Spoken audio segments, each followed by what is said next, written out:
ఈ vehicle customer కరెక్ట్‌గానే లంచ్‌కెళ్ళిపోయాను. పిలిచి మరీ వచ్చారు. ఇప్పుడు అవ్వదని చెప్తే, "లేదు భయ్యా నేను తర్వాత ఎప్పుడొస్తాను అప్పుడు తయారు చేసి ఉంచాను" అని చెప్పారు. సరే తీరా ఓపెన్ చేసి చూస్తే క్లచ్ బెల్ట్ కంప్లీట్‌గా తెగిపోయిందనమాట. అంటే ఆల్మోస్ట్ కంప్లీట్ అయిపోయింది. నైలాన్ తాళ్ళైతే వచ్చేసినియి. సో, ఫ్రంట్ సైడ్ ఓపెన్ చేసి బయటకి బెల్ట్ తీసిన ముందు. బెల్ట్ తీసిన తర్వాత చూస్తే బెల్ట్ ఇంక అయిపోయింది సీను.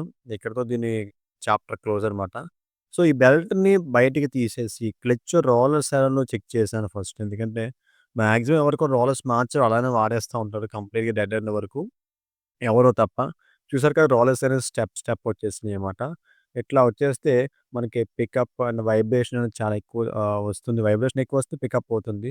సో, కొత్త రోలర్స్ వేసి దీనికి పాత రోలర్స్ తీసేసి కస్టమర్‌కి కాల్ చేసి ఇంటిమేట్ చేసి ఇట్లా అవుతుంది భయ్యా, ఇట్లా అవుతుందంటే చేశామన్నారు.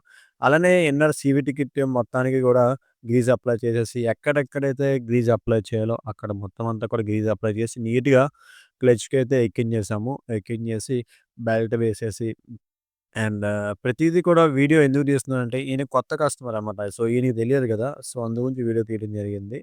సో, పాత బెల్ట్ చూసారు కదా! ఎట్లా ఉందో, కొత్త బెల్ట్ ఎలా ఉందో, అట్లా ఉంటుంది బెల్ట్ అనేది. మీకు తెలియకపోతే చూడండి. తెలిస్తే నో ఇష్యూ. సో, భయ్యా నాకు స్కూటీ వైబ్రేషన్ ఎక్కువ వస్తుంది. ఎందువల్లంటే, ఇలాంటి క్లచ్ రోలర్స్ పోయినా, క్లచ్ బెల్ట్ పోయినా, క్లచ్ షూస్ పోయినా అట్లానే ఇష్యూ వస్తుంది. సో, ఆ బెండ్ యాక్సెల్ కూడా గ్రీజ్ అప్లై చేసి నీట్‌గా బిగించేసాం. కంప్లీట్‌గా ప్రాబ్లమ్ సాల్వ్ అనమాట. ఈ వీడియో ఎలా ఉంది? ఈ వర్క్ ఎలా ఉంది? ఇన్‌స్టాలో కామెంట్ చేసేయండి. యూట్యూబ్‌లో సబ్స్క్రైబ్ చేసేయండి.